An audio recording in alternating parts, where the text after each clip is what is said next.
Welcome back, everybody, to the Fuel Your Freedom podcast. My name is Emily. As always, I am your host for this week's episode, number 23. Today, as promised last week, we are diving into a little nutrition talk. So I am just going to hop right into it today. One of the questions I get super frequently in my coaching is, do I have to track my calories or my nutrition to lose weight? And today we are diving into just that. Before we do, small disclaimer, this discussion is going to be framed in the context of weight loss or fat loss, right? Pursuing that type of goal. There are benefits to tracking calories above and beyond that goal. Like if we're going to gain weight, for example, we're going to want to make sure that we're eating enough calories or enough protein, enough of the right calories. But to discuss all of these things fully in depth would be a super long episode, and I don't want to really go that long. I think a lot of people will tune out after that long. No one needs to listen to me. Perhaps that will be another episode at a later date. But I'll kind of mention tips and tricks kind of throughout relating to that, but know that all these small things that I might, and these tidbits I might throw in throughout the episode, it's a much more nuanced discussion than that for things above and beyond. And even within the fat loss realm, I'm sure there will be things that are more nuanced than we'll discuss today. But this context will be framed in a weight loss or fat loss kind of framework, if you will. So back to tracking. First, let's get a definition of tracking, right? Whether it's in an app or paper and pencil. Taking note of the calories you eat throughout the day and tracking them to keep within specific ranges can ensure we're eating in that calorie deficit that we need to lose body fat, right? And tracking these calories can be a great first step to realize what we are actually consuming throughout the day. While we're often conscious of the meals and perhaps portion sizes within those can sometimes use some work for some people, but taking note of all of those small bites in the snacks throughout the day can really add up, and we honestly don't even realize it until we start tracking, myself included. Every so often I'll notice myself kind of snacking more. I'm like, I wonder what I am actually eating, and everything I'll eat throughout that day I'll just throw into my FitnessPal. That's my app of choice. And just track. I won't try and change anything, but I'll just track to see where I'm at. And if it's higher than I perhaps think I need to be at, I'll just kind of adjust that throughout, right? And that's kind of worked for me in this period. I haven't really gone through major weight loss goals recently. I've just been maintaining for quite a few years. So we're just kind of working with that. And that works for me. Again, in a weight loss goal or fat loss goal more specifically, we might need to get a little bit more specific, right? So tracking helps all of these specifics simply due to the physical act of writing something down on paper, in an app, etc. But it's not only calories, right? We can track all sorts of things. Water, protein, I kind of already referenced that one, carbs, fat, micronutrients, etc. All of these have their own benefits when we're looking to improve awareness to nutrition intake, especially during that fat loss goal, right? So before we answer the question of if we have to track, it's important to explore the pros and cons, benefits and lack of benefits. I guess I'd still say cons of tracking. So we'll start with the benefits. I'm going to go through 3 here, and there can be more above and beyond, but I'm going to focus on 3. The first of which I already touched on, and that is awareness. I think this is one of the best parts of tracking, whether it's calories, protein, carbs, fat, water, etc., any of those other variables that we may choose. We can often be clouded by our own judgment, and I referred to this with the snacks, right? We think and it appears we're doing everything right, but as we track, we might notice we're overeating in one area, under-consuming in another area. Protein is a big one that we tend to under-consume throughout the day. It's just not as readily available in our quote-unquote go-to food choices, such as protein or like carbs and fat might be. Protein is one of the little more conscious effort sometimes needs to be put towards it. Now, again, that's not for all people, but it's a very popular thing to not reach for those protein-filled snacks, right? It's easier to reach for a carbohydrate or fat-filled one. So the act of tracking can bring awareness to the truth. Even though it might feel like we're doing everything right, there's probably an underlying variable that might be able to be discovered through tracking, and that'll just expose that area so we can improve it for the future. The second benefit to tracking is it provides an exact log, and this kind of goes hand in hand with the previous awareness piece, but a lot of people in a fat loss journey will seek help from a nutrition coach, a dietitian, etc. on the weight loss journey. Often, these professionals will ask for some sort of log to frame a discussion or give context to a normal dietary intake for a day, right? And this isn't guessing when we have a food log. Dietary recall, if I had someone come in and I said, hey, what'd you eat yesterday? Chances are something would be eliminated, something might be added, we simply don't remember, right? It's a tough thing to recall a dietary intake, and one day doesn't necessarily give a full picture. So we might even ask you to recall up to 3 days of food. And oftentimes, if we're not a very regimented and scheduled, I don't know if that's the right word, but if we don't eat the same things, it can be hard to remember what we ate and things can be left out. So having that track allows us to have that diary of sorts that isn't influenced by memory, perception, etc., right? Or even telling the coach what they want to hear, right? Even though that's like the worst.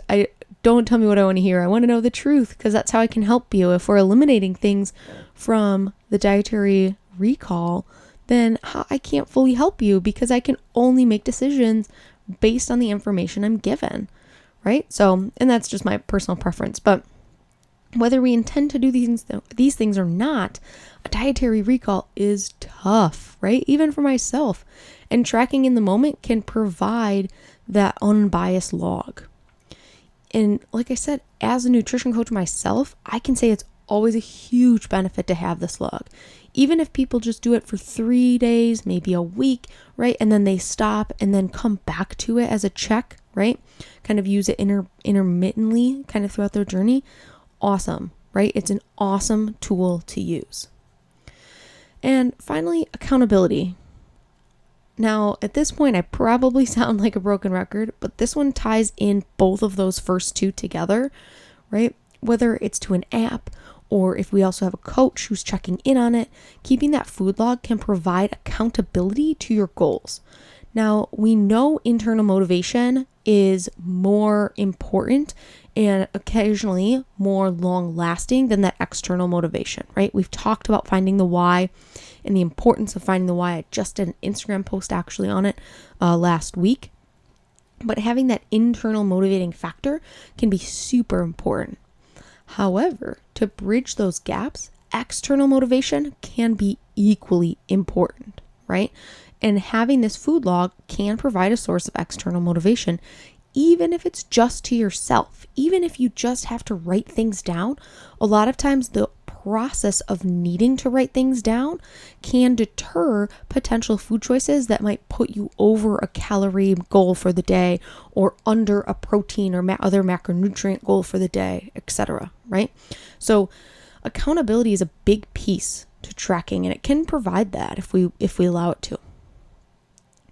Now, let's get into some cons of tracking. I also just have 3 here. There's probably plenty other ones you can think of.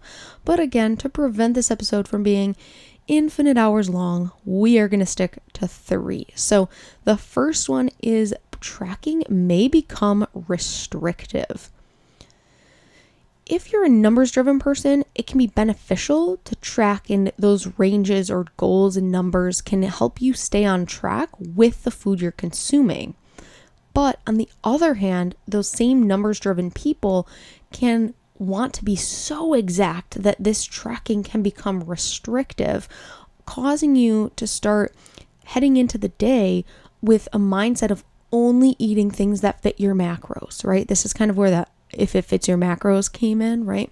Where yes, to a point that was a little bit different in that the food choices in quality perhaps weren't the best, but the same idea here, right? Not allowing yourself, if you feel super hungry, to have an extra small snack that isn't necessarily going to throw off your goals, but might change your numbers, can be like a deterrent from your overall life, right? And when we have this and we don't allow for the flexibility, we literally can't like live, I don't want to say live, but like live our lives with the freedom that we want from tracking, right? So like when we track, we don't track simply to just track forever. We track to be able to enjoy those things and enjoy those days off of tracking so that not every single day is super structured and regimented. Simply put, it can start to take away from your life instead of moving you towards your goals.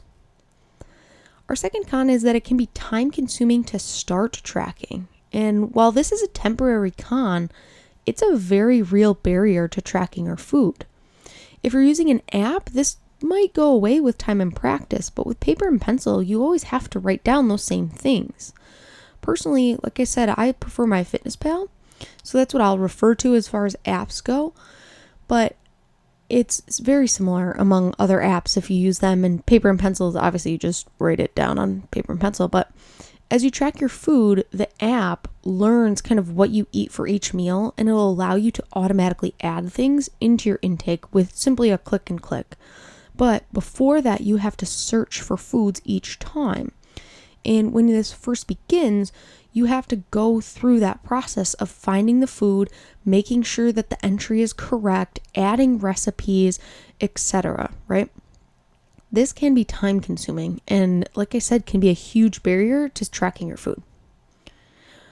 Our third con is the potential inaccuracies that exist. So this is perhaps the strongest argument against tracking, and that is that the inaccuracies are prevalent, that it's 100%, it is inaccurate. It's not going to be 100% all of the time. However, I would kind of argue that these might even out over time, but that's tough to say, right? If you're going to overeat one day and undereat another day, even though the numbers look the same, but it's all going to kind of level out. But all that to say, there can be inaccuracies in quantity of food depending on how much you measure it or estimate it. If you're estimating, that can be a huge one. The user entries in the app, right? Many apps allow the users to input their own foods and then those foods save to a public database. Oftentimes those are just not correct. They're just wrong. Whether they're partially inputted or the wrong numbers are inputted. I've seen entries for chicken with no protein in it. Like that's not true. I've seen entries for French fries with 100 calories for, a giant serving. Like that's also untrue. So kind of being mindful of those inaccuracies, and even the nutrition labels on food can be inaccurate, right? There's a degree of rounding that's allowed throughout the regulations that companies have to follow there. So there can be inaccuracies as well. And each of these places can lead to the actual calories consumed being completely wrong and kind of astray throughout the day, even if it looks good on paper. So this kind of leads to that argument of, if it's not true, why bother putting in the time to start? And to a point, I understand it, but knowing that these exist can leave you to compare like your day to day versus compare what would be your actual intake, right? It's kind of like when we weigh in on a scale that measures body fat percentage, right? A lot of those are potentially inaccurate, right? Are we actually 23% body fat or whatever the number is? I don't know where I got 23, but are you actually 23% body fat? Or is each measurement simply accurate to itself so we can see if we've moved from 23 to 25% body fat, we know that we've gained a little body fat there, right? So it depends where we fall, and we just have to know that the data can be compared to the data. It just can't necessarily be compared to the other information we have available. So back to our initial question. Do you have to track? No, you don't have to lose weight. Should you only track food? Again, no. I would argue that habits are vitally important as we're starting to track food, and even more important as we transition out of a potential fat loss goal. Tracking is simply a tool that we have in our toolbox, right? When we need to get a little bit more exact with what we're doing. It can help when we're working with a coach who needs to see the food we're eating and can help dictate the plan we'll move forward with. But I would argue tracking shouldn't be the end goal. In fact, it should be looked at like that temporary tool. We use it as we need it and put it back in the box. While we're tracking, we also use that time to hone in on habits we can take with us beyond the tracking period, because habits are what's going to make that lifestyle change. That's why in our coaching at Unity, we track via habit change. We don't require everyone to track. We might ask for it if we want to see 3 days or so, but we don't necessarily require everyone to track if they don't want to. There's certainly positive nutrition changes that we can make without tracking the food, because the habits are where this magic lies. And when we're able to build these habits, if we're able to build these habits without tracking, we might never even need to pull that tracking tool out of the toolbox. So at the end of the day, no. You need to assess what fits your life, what your goals are, and if tracking will help or hinder your progress towards those goals, then you can use your tool or choose to leave it in the box. This brings us to our empowered action for this week. Are you tracking your food right now? Have you tracked in the past? If you've never tracked your food, it can be an eye-opening experience. And if so, this empowered action is for you. If you want to try it, don't change anything to start. Simply start with tracking what you're eating. This gives you a baseline to then change things from, noting where you might need to drop calories, add in macronutrients such as protein, or adjust snacks and bites throughout the day if you don't need them. As you know, I'm not a fan of the overnight overhaul. Instead, we want to look at what we're eating to make a single small change to move our eating habits to better align with our goals. It doesn't have to change everything overnight. That's why we're tracking first without changing one single thing. All right, that is all I have for you guys for this week's episode of the Feel Your Freedom podcast. I very much appreciate you tuning in.